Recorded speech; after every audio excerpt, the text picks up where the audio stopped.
Invading the internet, covering Web 2.0, coast to coast, worldwide, and everywhere in between. This is where you put the social in social media. Someone turn off their We are Social Blade. And hello, everyone, and welcome again to Social Blade, episode number 32. I'm Jason Urgo. And I'm Patrick Parise. I'm Aaron Ryan. And I'm Victor Barrera. And in just a little bit, we'll be joined with our special guest this week, MARCOME. But first off, hi, everyone. How are you doing? How's your week been? My week was pretty good. Nothing really exciting happened. Kind of insane and mundane all in one day on a week. That's not what we normally get from you, Pat. Well, I mean, I didn't have any problems. Everything went kind of smooth. No one aggravated me, so I'm in a good mood. And I feel fine. I don't need a therapist or a grown-up, anything like that this week. I'm good. Wow. What a great week you've had. Yes. What about you, Aaron? How's the coldness up in Canada, in Newfoundland there? It hasn't been that cold. I can feel spring, which is uplifting and exciting. Oh, yeah? So, yeah. No, we don't really even have snow, but, this is the month where it's like, after St. Patrick's Day is the true test. Right now it's like Sheila's brush, and then we'll see. Yeah, it's actually down here. It got up into the 70s this week, so I was really happy about that. That's great. Get better. Yeah, Victor, what about you? And then, how's your week? My week's been good. I've been pretty busy. Has its ups and downs, and definitely looking forward to the weekend. Taking a little bit of time off, and hopefully by tomorrow maybe meet up with JD in Denver. We'll see. He's in town, so gotta spread the love. But yeah, all is good. That's right. JD is missing tonight. Yes, because he's out in your area for some. Oh yeah, he's on that grind. I'm sure camping or something. But anyway, in the woods. Yes, Victor. Speaking of camping, have you ever camped at the Cove? Not really. But speaking of the Cove, there was a documentary which recently won Best Documentary at the Oscars this past weekend. And, a lot of people probably tuned into the Oscars, saw it, and, other than the fact that the producer of The Cove, or one of the producers of The Cove, was also the guy who played the Plague in that movie Hackers, featuring Angelina Jolie, one of the producers also had he used basically the platform of the Oscars to spread the word about their cause, which, seems pretty noble. And so he held up this, poster that he rolled out, and it said, text dolphin to 44144. And it was pretty clever because, a lot of people know about these text-based causes, these text-based schemes, regarding causes pretty well, especially since the Haiti earthquake and the Chile earthquake.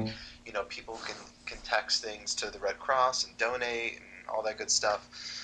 But with this text, it did something different. What it did is that it automatically subscribed you to a SMS scheme that would basically keep you updated on how to hook up with the producer's Facebook fan page, getting to their website, following them on Twitter, and all sorts of good stuff. So basically, the story here is, here's an instance where someone is using one of the oldest media-based platforms, aka the Oscars, during their acceptance speech, and trying to seed some social media efforts. And it was recently covered in Mashable the other day. But it's pretty significant. I mean, who's to say that that's not a good way of doing it still? I mean, if you were accepting a speech, if you're having to give an acceptance speech at the Oscars, with your posse, and you had literally 10, 15 seconds to say something, wouldn't you want to focus on the cause that your very documentary, your very production was about? And so here's an instance where someone literally used their 15 seconds of fame to basically start this whole wave of online activism. And I know that a lot of people think that online activism is kind of diluted, that people can just blindly join Facebook fan pages and retweet stuff and never really interact with kind of the core of the issue. But I still think it's very interesting, though. that this is one way that I think people can bridge the old media social media gap. Everybody's got a cell phone. Everybody can do, for the most part, can do SMS text messaging, and if you have an iPhone or a smartphone, BlackBerry, Android, whatever, you'll get these texts, and you can directly link up to their Facebook page, their Twitter page, and start getting kind of more consciously involved with the sort of online aspect of what their goals are. Aside from the movie, aside from the Oscars, that this was a way for people to connect with what their cause really was about. And so, I think it's kind of a unique ploy that they pulled during the Oscars. What do you guys think? Yeah, and it was definitely interesting. Yeah, one of the things actually the Oscars did, which they thought they were probably doing good, but I think really enforced the social media aspect even more, is they tried to pull the camera away as soon as possible. And as a result, a lot of people didn't fully get the number, but they went to social media and Twitter and other things, like myself. I was asking on Twitter, did anyone get the full number? And I got a whole bunch of responses. And as a result, I tried to sign up, and I've gotten a couple of Bitly links from them now, directing me to their site. Yeah. Well, totally. And, I know people are trying to kind of talk about how effective was that. Well, I mean, truth be told, 10 to 15 seconds, I mean, whatever minute amount of time that they received on stage resulted in, who knows how many hundreds of thousands of unique impressions and views on their web pages, their Facebook fan page, their Twitter page. I mean, the numbers continually rose up after that moment. And so I think that, 1 or 2 seconds on one of the largest stages that we have in the world from a old media broadcasting perspective can result in a sort of extended campaign online that because of the nature of online platforms, it's much easier to impress people, get people involved just from that 1 or 2 seconds from that Oscar broadcast. So I think it's a big point, and I think that in the future we're going to see a lot of people trying to use these spotlights, and I think the Super Bowl is one of those examples when every other commercial really was trying to pronounce follow them on Twitter, find them on Facebook, and I think I guess I'm sorry. No, it's all good. Go ahead, Pete. No, go ahead. And I guess I'm sorry. I guess the big thing here is not so much that the fact that it happened during the Oscars, because I, for one, didn't turn into the Oscars. I was watching a pay-per-view event where Muhammad Ali and Michael J. Fox were in a thumb wrestling match, and I found that more interesting. But I think the big thing here is that the capability of this to happen is the big story there. Don't you guys think? Oh, yeah. I totally agree. The story's in, continually trying to bridge the gap between, a medium like television and, the open-ended platform that is the interwebs. And so, I think that as marketers and, people who are in charge of conceptualizing things like commercials, broadcast displays, I mean, they're the ones that are going to have to figure out, okay, well, we got a 20-second spot in between, 2 segments of Lost. How are we going to optimize this 15, 20 seconds so that they can get residual impacts, in things like, following their company or whoever their clients are on Twitter, Facebook, websites, integrating them more with what is really going on with the web presence side of all these brands. Cool. I agree. What else? Yeah, absolutely. And I guess it doesn't matter what location you were in. If you did watch the Oscars or didn't, that was definitely an interesting story, and it was awesome to watch. But speaking of Facebook is going to be integrating a locations tool later next month. Now, for close to a year, Facebook has been working on a location-based tool, so much so that they even integrated it into their privacy policy last November. However, many of the details are still scattered all over the internet and will be until Facebook unveils this tool next month during the F8 Developer Conference. There are still some of the features that we can report on. According to the New York Times and Mashable, the location tool will give the user the ability to share their location if they choose to. As it stands right now, it looks like the tool will have two aspects. One will be a service provided by Facebook that will allow users to share their location with their friends, and another will be a set of software tools on APIs that developers can use to create and offer their own location-based services to Facebook users, which obviously has worked for them in the past with its Facebook Connect. As you may or may not know, Facebook has 400 million users, with 100 million of those users signing in through their mobile phones. 2010 does seem to be the year for location, although Twitter was first on board with geolocation, and since then Foursquare, Gowalla, and Looped have taken off. Facebook has stated that they are not looking to compete with them, rather, Google. But instead, they're most likely just trying to stay on top of what people are interested in, which is very important on Facebook's behalf. If anything, it will challenge these companies to continue stepping up their game. I think this is going to be interesting to see in the near future, locations being added to Facebook, and it's going to be in our news feeds. So we'll see where they're actually typing from. What do you guys think about this? Facebook rolling in the locations tool.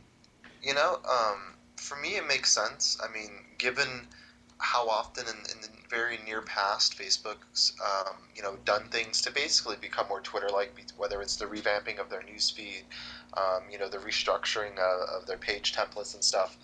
I guess, everything, there's a big buzz about geolocation. No matter what, iPhone apps, web-based apps, desktop apps, if the apps are social at all, people are trying to integrate things like geolocational data, and I know it seems kind of gimmicky, and I definitely understand the reason for things such as, Foursquare, and all the other kind of geolocational based, games that people are playing, like Gowalla and stuff. And, but, ultimately, I think that, there's a few issues here. One is, if you're on Facebook, do you really want to tell people where you are when you're like updating your Facebook status? I mean, I know that people get off on, oh, I'm here, just got, my mayorship of this bar, and, that's all cool and good, but I think that, there's some fundamental issues that I think come into play when we live in a world where basically everybody knows where everybody is at all times, and there was that whole Rob Me deal in the past few weeks that, definitely had a big impact and made a big splash in social media and maybe turned people off a little bit to the whole geolocational game. But yeah, I just think that it's keeping up with the Joneses. This is Facebook, basically saying, oh, you want to buzz about geolocation? You want to build a Facebook app with all the location-based data? Well, here's your opportunity to do it officially through us. Yeah, That's, I mean, that's it's why interesting. I don't update my Twitter status to my location. I just talk about what's happening in my pants and stuff like that. Other than that, I'm good. Well, I mean, I'm not using Foursquare or any type of location, even on Twitter. I don't use geotagging, but, I do find it interesting when I'm on Facebook and I see all the Foursquares coming up. I'm at, this diner, or I'm eating, at this restaurant. So, and I find that interesting that they're just quick and easy to do that. And it's going to be interesting that Facebook's going to go on board. And it seems like Facebook is always on top of anything that might shadow them. And so them integrating this is smart on their behalf. But again, the users of Facebook need to, and they will be able to opt in. So if you don't want to, you don't have to, which is a good thing. But at the same time, users really need to be aware that, if they do opt in, people will really know your location, and it can be dangerous at times. So just to be, whatever you use, whether it's Facebook or Gowalla or Looped or Foursquares. Yeah, so it does, in my opinion, kind of sit on the fence of whether it's safe and secure, and something to go over the privacy policies again on Facebook with.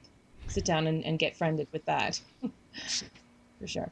Yeah. So with Foursquare, I probably won't be using Facebook to share my location, but Foursquare has always been interesting to me. And I really haven't been able to use it yet because they haven't supported my phone, Windows Mobile. But with our sponsor here, Hot Hardware, he actually, Dave ran a story earlier today that told that Android crushes the competition and the iPhone stands still, basically that Android is taking over the market. So hothardware.com, you can get the latest tech news and also the latest reviews on all sorts of hardware products, and it's really the best place to go to get all this information. So hothardware.com. Very good, very Check good. it out. All right, as everyone knows, for the last month we've been doing voting for Dig User of the Year, and we announced the finalists, and they were in no particular order. They were G-Vocus, Greg, Pork Fried Rice, Drew, EMFK, Leela, Blinker 1315 was Russ, and Alan Coe, which is Alan, of course. The voting's over, and it was a good contest, and it's time to announce our winner and next week's guest. And before we do, I just wanted to say that this doesn't represent all the diggers. This is, what happened here is with a lot of good diggers that are everyday diggers and put a lot of time and effort, like these 5 finalists. And these 5 are definitely everyday diggers. There's a lot of people that were not mentioned, because there were 17 people that got votes, and also Bad Cat, Cecil, he was the 6th one. I'm sorry about that, Cecil. There was plenty of people out there that are out there and do well every single day. A lot of the people in this room, absolutely true. Amy Vernon, MacBook for Me, Surface, a bunch of people that I see in here. And, this is not to take away anything from any of those Dig users, but the winner for this year's award goes to EMFK, Leela, and I'm looking forward to having her on the show next week and trying to find her secrets.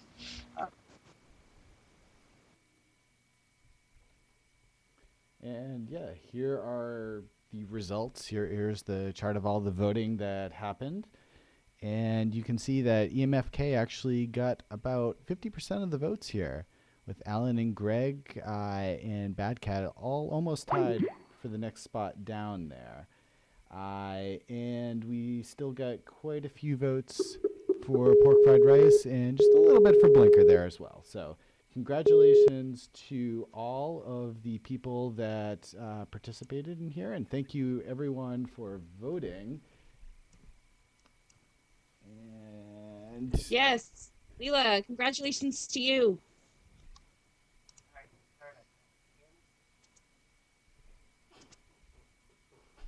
Pat, do you want to say anything more about that? Pat, are you with us still? Or Aaron? Yep. Yeah, I find it, can you hear me okay? Yep, go on. Okay. Yeah, I'm really excited to have EMFK on, and very happy for her. She won, and you guys voted, so you guys chose her, and we'll be doing a blog post about you, EMFK. You'll be able to come on the show, and you get to win a drawn award made by me. How exciting is that? That you can, put on you as your background on your computer, or on your icon on Facebook, Twitter.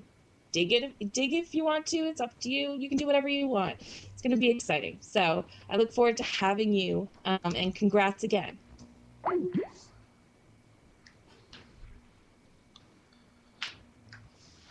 So the next thing that I wanted to talk to you guys a little about, there has been a big change that Twitter did in the past week here.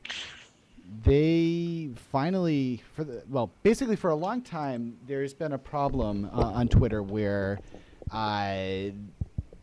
basically there's been a lot of phishing attacks that have been going on, where what phishing attacks basically are is a link gets sent out to you over a direct message. They make it look like it's something that maybe like, look, here you are, or something similar to that, to make you try to click on it. And when you click on the link, it brings you to a page that looks like a Twitter login. So Twitter has really been hit by these for a long time because people keep logging in there, and the attack keeps on continuing because so many people are clicking on the link, logging in, and then the site itself uses your Twitter credentials and sends out all these other direct messages to all of your friends, and it just keeps propagating like that. So that's what a phishing attack is. So what Twitter just started to implement here is finally a system similar to what Firefox uses. When you go to one of these bad sites in Firefox, it usually actually detects it, and it won't let you log in. It pops up a warning there. So what Twitter has started doing is they now will filter all the direct messages there, and they'll automatically block anything that is on one of these lists. So it should cut down, hopefully completely, if not completely, quite a bit on all of these attacks here. One thing you'll notice is if you get your alerts on direct messages through email, instead of getting the actual link that someone sent you, you'll now be seeing a link that says twt.tr or something like that, I believe. Instead of the actual link there, just so when you click on that link, it uses their own shortening service. That way, if they detect it after that link has been emailed out to you, they can still catch it, so the attack won't send you to a bad site. What do you guys think? I think that's I'm all great. about, because I personally never been, never fell for any of those DM scams, where they're trying to fish for your info and stuff. But the truth is, there's probably, a number of people that did. So Yeah. I'm glad Twitter has finally started a service that actually checks back and syncs up, databases with, these sites are known for scam artists and all that good stuff. So, it's obviously very good that Twitter finally stepped up and did something so as to prevent these phishing scams from further occurring, because when they do happen, you usually know about it. There's a lot of people tweeting about, like, don't click on a DM that says, hey, remember me, blah blah blah.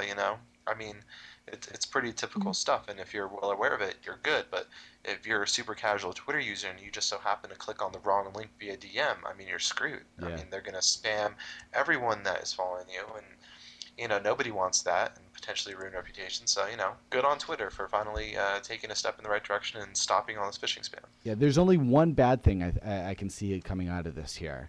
I'm usually one of the first people that get these Twitter, or rather phishing scams in my DMs, and I usually go out on Twitter and tweet about it and saying, don't click on this. And the bad thing is that's what I usually get retweeted the most of, so I'm going to miss all these retweets. But it's for a good cause. I'm happy. I can deal with not as many retweets.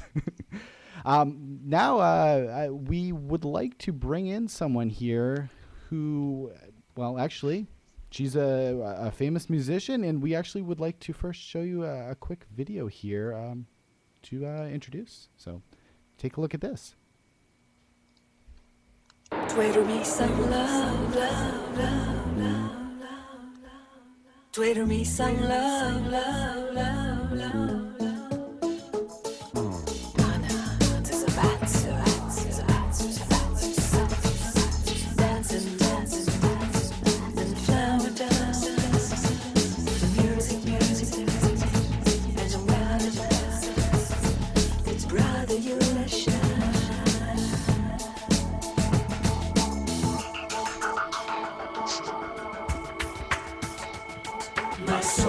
Yearning for the wisdom of the ancient world. That's extremely awesome. I can't tell you how thrilled and excited we are to have such a worldwide, world famous musical songwriter, singer, and many things, all internet. MARCOME, welcome to the Social Blade Show. Thank you for joining us tonight. Well, an immense thank you, Patrick, for the invite. I'm really flattered to be with all you guys. Thanks very much for the invite. Well, I tell you, we really owe it all to Amy Vernon, who said, hey, this would really be a great guest, and she introduced myself to you, and I said, yeah, let me check it out, and sent some links, and I'm like, oh boy, a Twitter song, and that usually gets me excited right there. And I played it, and I tell you what, you're almost mesmerized by listening to it. It's so awesome, and I mean, you catch myself humming it, and I really enjoyed it, as well as some of the other things that I listened to. And of course, when I dropped it into the group, everyone's like, "Yeah, this is great. Get her on." And the more I searched and looked and talked with you, which by the way, of course, I do with all the guests, and I enjoyed it, and you're a pleasure to speak with, and they were just astounded, and as I was, and let's go ahead and let's get her on, and we were fortunate to get you on, and we really appreciate it. Wanted to start with. You seem to be speaking with a bit of an accent, not like a Newfoundland accent, but a Newfoundland, but some sort of an accent. Tell us a little bit about that. About my little accent. Where are Well, you from? I'm from Quebec in Canada, the French province. So my mother tongue is French, and so that's why I have an accent. Right, right. Okay. Um, Let me ask you just a little bit about the song before we move on. I noticed that when you're during the song, you were mentioning some names. And some of them have been guests on the show. Why don't you tell us why and who they were that you were talking about? Well, actually, a few months back, I've been active on Twitter really since last January and 2009, and I met with different wonderful friends. One I see one of them right here. Mwah. My kisses to my brother, my Slovenian brother, and I was actually gradually I met with different people on Twitter, of course, as everybody does, and I got to chat at some point with Reg Sadler, who's known as Zaibetsu on Twitter. And one night he sent me his phone number, and I called, and he He said, does "Marco that. Bay, That's I love." fine. Well, he's a women man kind of, isn't he? And finally he ended up after a few conversations. He said, well, "You know what? I mean, you're doing great music. Why don't you do? Can you do that? Would that be possible that you come up with something about Twitter? And because you're having a great profile, you're having fans grow, a good fan base and everything." And I said, "Well, let me try it." And I did spend a few hours, and after 5 hours the song actually came out. So you can hear actually the very first line of the song says honor to Zaibetsu, and that's what it is. So for most of the people this is not obvious.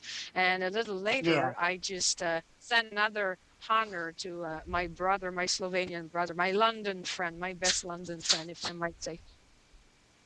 Yeah. So that's the little inside story of the track. Well, and talking with you, I noticed that you were mentioning a lot of other Twitter and even Dig users.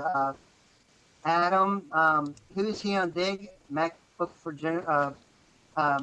MacBook for me. Yeah, MacBook for MacBook me for me. I'm is sorry, Adam. is my first friend on Twitter, and he's I mean he represents very very well to me the miracle of Twitter that happened for me, for myself. Can't speak for myself, but really it represents that very well, and I keep on seeing that happening, witnessing that kind of opportunity where you have people crossing your path and kind of taking you by the hand and showing you things, exchanging, sharing. And Adam Jones, MacBook Pro for me, did it. And on Twitter, and it's I'm grateful to him forever. I have to fly to London at some point in the next months, that's for sure. Oh, To squeeze nice. him in my I'm arms sure. because I love him. Yeah, well, he's a good guy, and you really, I haven't had the pleasure of speaking with him, but I've when I was on Dig, he was a good Dig user and so on and so forth, but really good guy. What about Ron Calieri? Am I pronouncing that right? The one Well, that Ron wrote actually, yeah, Ron Calieri. I would say Calieri. I don't know. It's an Italian name, I guess. Ron is somebody I met on the Twitter stream. I just don't know how he came by, and we exchanged, and we were just, good Twitter buddies in some ways. And at some point, when he saw the Twitter song video, he asked me for an interview to do an article, to be more exact, on his Inventor Spot blog, which is wonderful, and that's how I know Ron actually. Yeah, and I mean, you seem.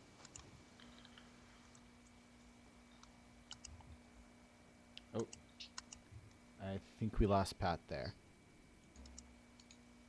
MARCOME, are you still with us here? Got cut off. Yes, I'm there, but I don't hear Patrick. Yeah. Yeah, we just lost Pat. Aaron, let me add Pat in. Can you Yeah. ask a question from the room there? Sure. I have a couple of questions for you.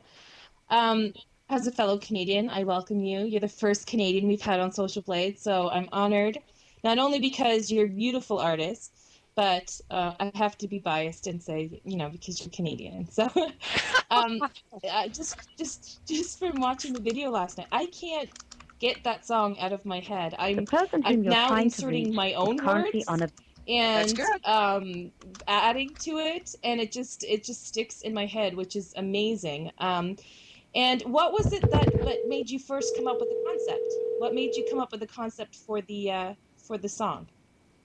The concept. What inspired you to Twitter love? Well, I was playing. Of course, I wanted to get the Twitter sound in there, the Twitter word, I mean. And at some point, I was just playing with words, and I sang something that was "Twitter me some love," and I said, "Okay, can I say that?" And I checked in the dictionary, and so they were referring. The Twitter term refers to old ladies chattering together. So I kind of said, "Okay, why not people chattering?" But I saw it as sending quick sounds like birds do, but also like sending out the love. And the whole concept of the track is that on Twitter, from my own experience, I've been on different social medias before, and I still am on YouTube or MySpace or Facebook. And on Twitter, I have the sensation that I'm traveling the world. It's more obvious to me, maybe because of the real-time aspect to it, but I felt that I was exchanging with people at different levels. So sometimes it's information, sometimes it's different knowledge or skills or how-to or things like that. But I have a little tendency for things that are inspirational, because I'm I've been going through life challenges and needed help, and actually ended up reading tons of self-help books like the Deepak Chopra's or Eckhart Tolle and things like that. So I decided at some point to publish lines or quotes or things I'm actually, because I write a lot, on a day-to-day basis, and I wanted to convey that to people, because I told myself sometimes you just need something, that a phrase that you get in one day, one afternoon, and you're lost, and then boom, this creates something. It triggers you. It's not going to save you, but at least it's going to help you. And so I figured that as an artist, of course I can help, or in some ways with my music. But on Twitter, it's not only about music, it's about other people, other human beings. So I decided to do what I'm actually doing and have been doing for years with all my friends, who could tell you that I take time with people to help them in different areas of their lives, because I'm really like a hard worker.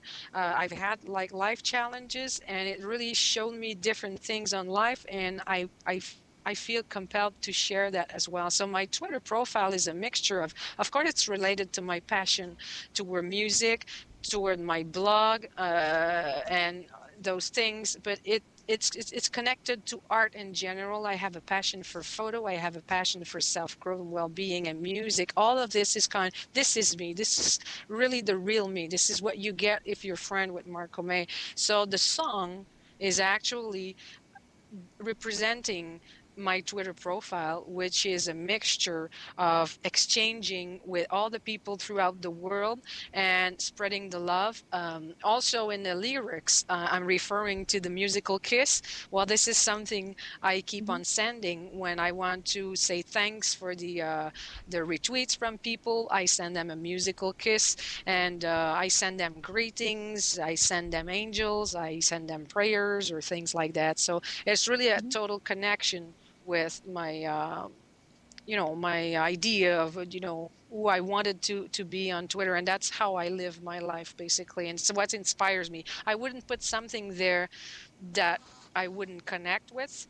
It really needs to trigger me, and I don't want to say to people, well, just think you're going to become millionaire and you'll be. No, gee, no. I mean, there's so many things going on out there that are supposedly helpful and are not. They just bring the people even more down than they were before they tried that trick. So You can definitely see your passion in all of your YouTube videos as well, not just on Twitter.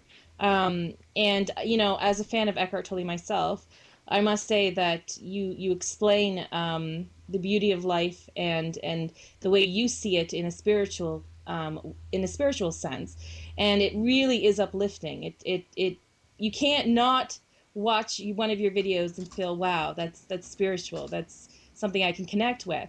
And I find that entertaining, but also I watched a video today, and you had words, and with your music in the background, along with photos that you took time to find, and I was just like, wow, it was like a moment that I came into the now, and I felt connected with you. So you definitely share a presence that is approachable and kind and very sweet. So it's an honor to have you. I do want to apologize to the audience. I didn't mean that she was our first Canadian. She was our first female Canadian. We have had a male Canadian on, so they pointed that out as well. But I believe Pat should be back now, and Yeah, I am.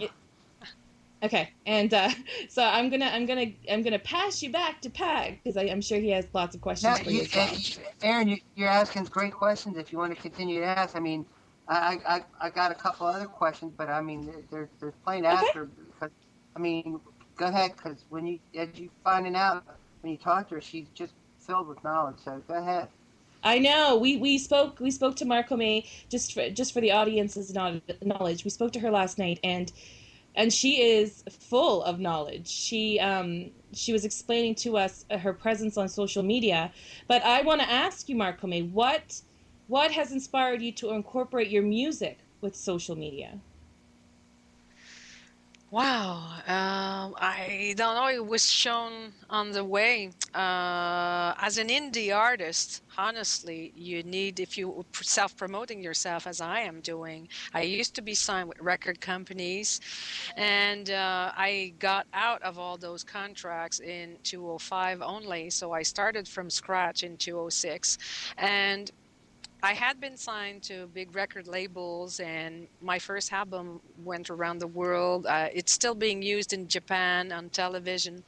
And so, I was getting that feedback from all over the planet through those record companies. The big problem is getting paid. So you get a Christmas card, though, but you don't get any royalty statement. So after a few licenses like that, after all those years since from 95 to 2005, I actually had to sue some of those guys and things like that, but it takes a long time to get rid of those contracts.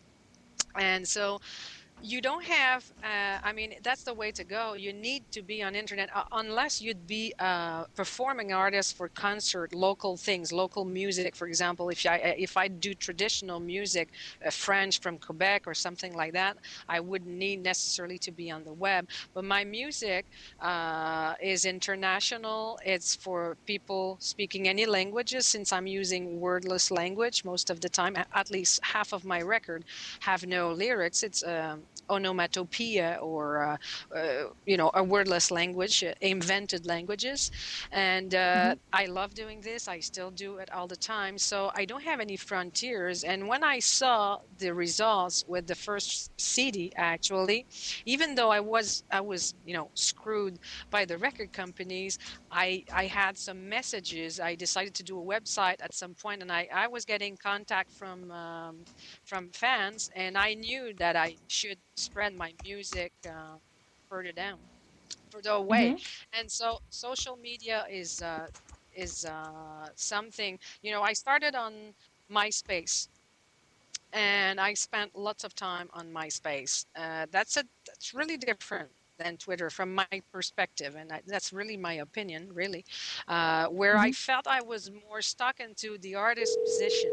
So people come to you, but it's not as fluent. It's not as open as a structure. And then I moved to. I liked it, but it was just, I just felt a bit confined.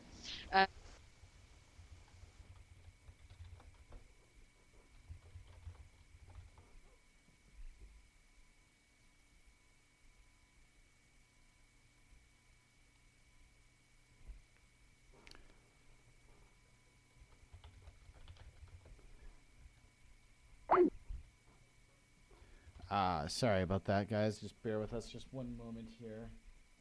Calling MARCOME back. Sorry, MARCOME, we got disconnected. Continue there. Okay, so I eventually, of course, moved on to YouTube as well at the same time, but I had just one or two videos at the time, so nothing happened much there on YouTube at the very beginning. And Last FM was really another place where I've spent much time. That was interesting too, because you get direct feedback on your music, and you address, you know, to people liking, wanting to discover music. I eventually moved on to Facebook as well, and Facebook, I find very a quality that I like to Facebook is more if I'd be using it for myself and my friends and people from my college and things like that. I find it very powerful to be able to reconnect with people, for example, that, you know, you haven't heard in 20 something years. But at the same time, for an artist, unless maybe I'd be touring or something like that, again, sometimes I'm trapped in there in comparison with, you know, I don't know, Twitter is like a big octopus. It's really like this big spider thing where you have, you know, you can go in so many directions, and it's coming from all the directions like a big matrix.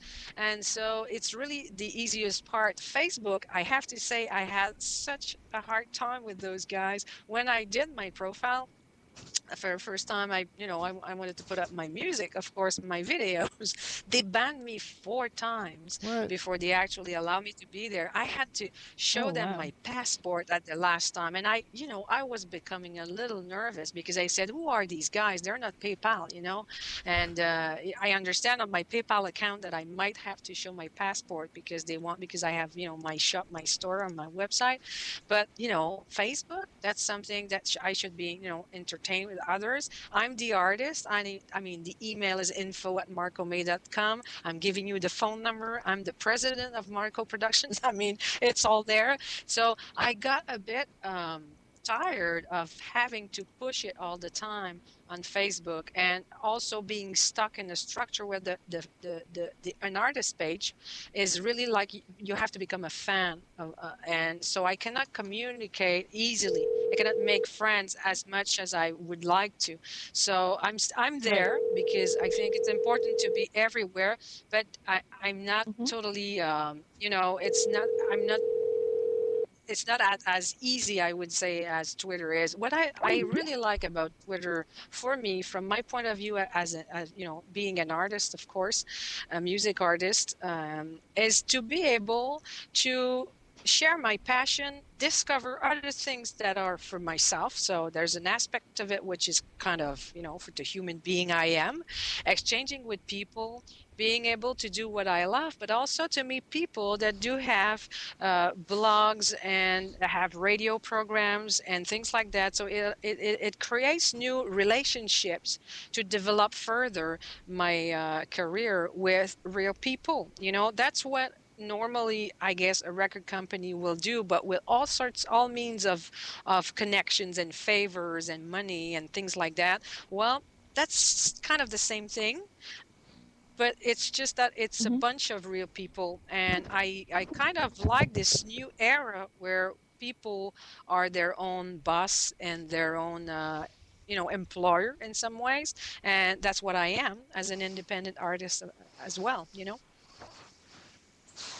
Yes, I totally Very agree. good. And it is different in real time. You know, I'm a Facebook person myself, although I use Twitter, and I think it's essential to have both. But, you know, in a business sense, Twitter is fast paced, it's real time, and you get your response immediately. So, I mean, I understand why you have Twitter Love. Um, but we Is do it have a couple of questions here. sure, sure. Some questions that were left on our blog today. One is from Matt Patonen. I hope I said his name Patonen. Oh, I hope I yeah, said his name right. He's my Finnish. Finnish friend. Yeah. Yes. He said, "How do you feel about how much Twitter has affected your music career, and do you think it's significant?"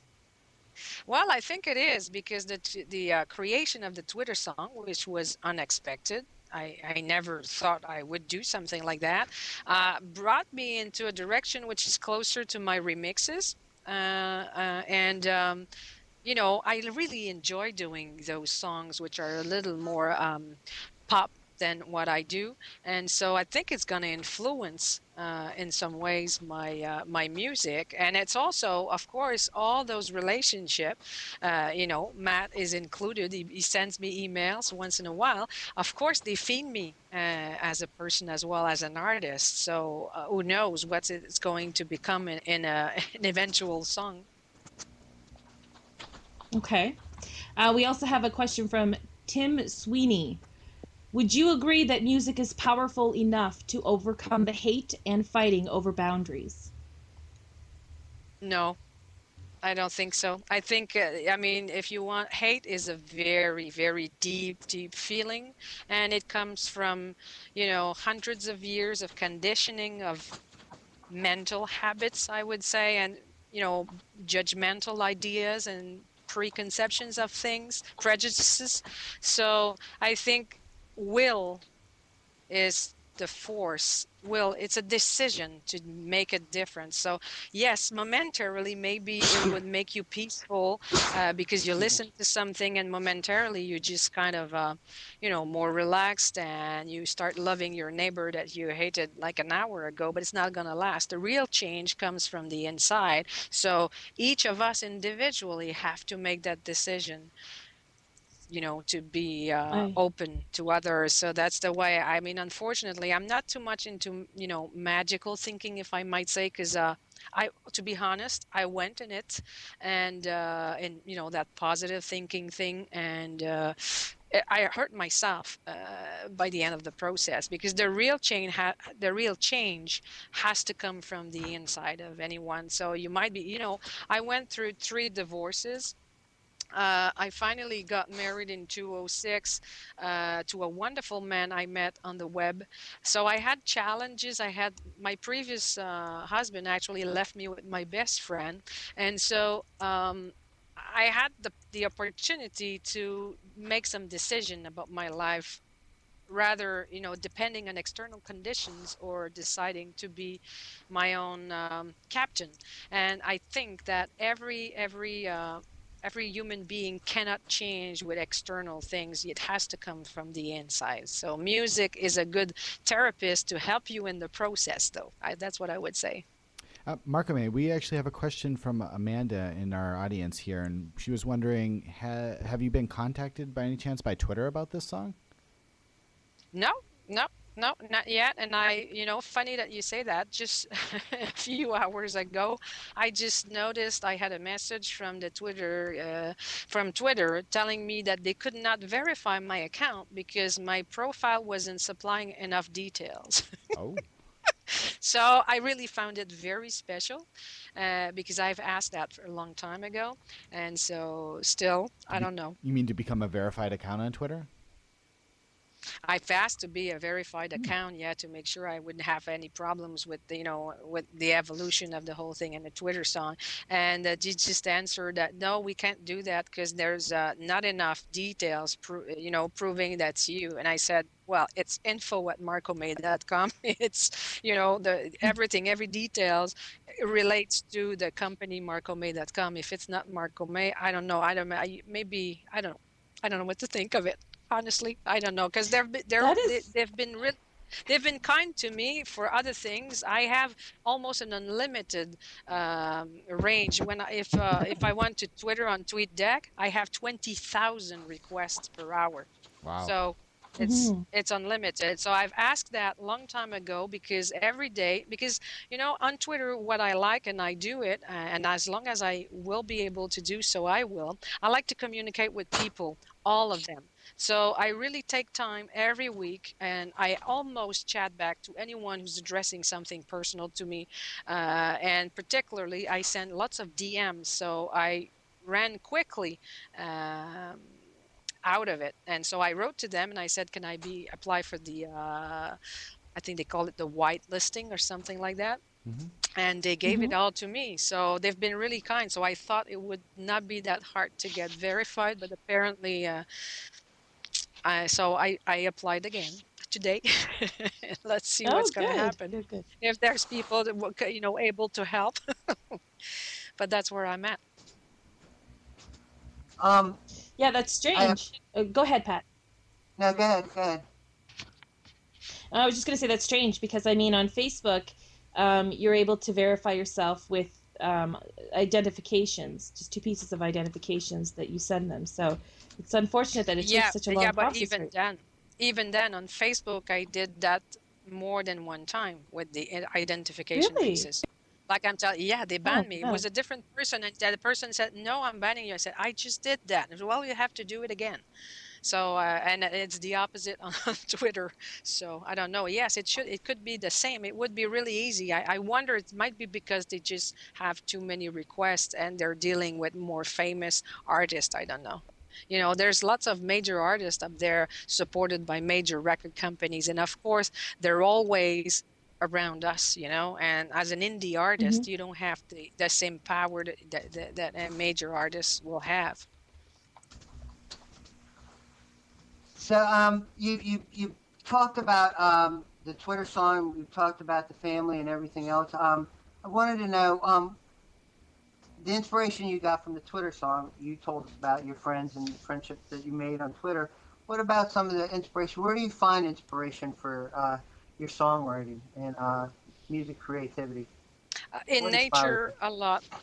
In nature, a lot. Well, my life experiences, of course, are all influencing me. But nature is a place where I go year long. I go outdoor every day. I go jogging. I exercise.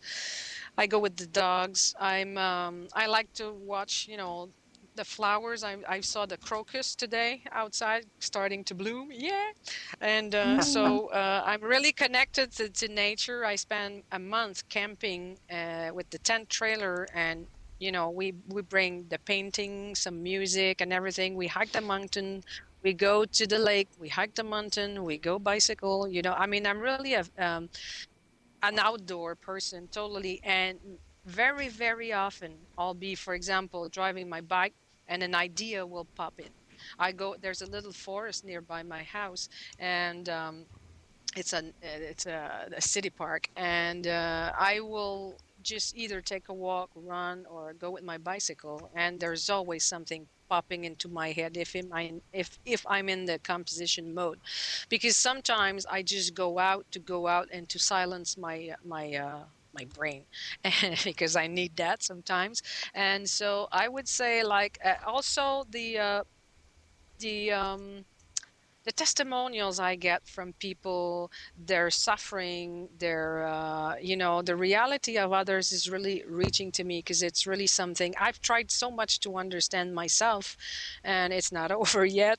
And so I'm really appealed by other people comment. I just recently have a friend who lost his mom, and I've been, chatting with him every once and then since Monday, just to have him, pulling it out and talking about it. And it's really touching me. I didn't lose any parent so far, but all those things are connected to, or giving me vibration, and I feel some compassion, and this will eventually be transmuted into something in a song. My trips, my different travels, I have in my studio right there, I have photos on my wall of all the trips I did, and I traveled quite a bit with my mom. I was lucky enough to do that, and so I went to Greece, I went to Tunisia, Spain, and as a tourist, and all those things, I brought back memories. And so this is also a source of inspiration. I have a song which is called Meteora, and it's really when I went in the Meteora in Greece, whereas it's a region where you have monasteries on high rocks, and it's really weird. It was done in the Middle Age so that you couldn't access those monasteries, and so I did the song there. I was last fall in Slovenia and Croatia, so that's for sure. I brought little things. I have my Ljubljana, the capital of Slovenia, here, right there on top, in honor to my brother Apple MacBook Pro. And so I brought different things from. I mean, I like the energy of all those older countries, particularly because they have a vibration. I was in Croatia. I was in a place where actually Adam told me about the, you know. I don't know how many thousands of years. They call it telluric. Is this a word in English, telluric? It's a telluric field, these kind of field of energy that you can find on the earth, special places in the world where there's a special field of energy. I know the word in French, Magnetic field? telluric. What are you talking about? Kind of, Yeah, it's I kind, don't. it's a field. It says telluric. I don't know. I'm not sure it's this the good word in it's champ tellurique in French. So I wouldn't know exactly how to say it. But I went there, and you see those. I mean, maybe you have to be esoteric to feel that, but I'm really into it. I'm a tree hugger, so if I'm beside the 300 years eucalyptus tree, you can be sure I'm sticking to it for a few minutes. So that's where I get all Nice. my inspirations from life, from nature, from you. Nice. Well, good. Very good. I hate to say this, but we're running out of time. Does anyone else have any questions, whether it be from the room or one of the other people from Social Blade? Okay, JD. JD's here. Go ahead, buddy. Hi, big fan. For those who don't know, telluric is the closest approximation would be connected to the earth, or natural, being a part of Mother Nature. Just I did take French. By the way, how you doing? MARCOME, this is JD. He lies a lot to make friends, so don't worry about what he says. Whatever I say, you Don't probably check your cannot believe it references is on absolutely Wikipedia correct. when you're done. No. What? Have you, if you were to pick out, and this, I hope this question wasn't asked before I got here. I tried to make it as quickly as possible, but I had challenges in a meeting. But now I'm here, and I wanted to know who, if you were to pick out an individual singer, songwriter, musician, artist of some sort, who inspired you to create your style or anything like that, who would that be?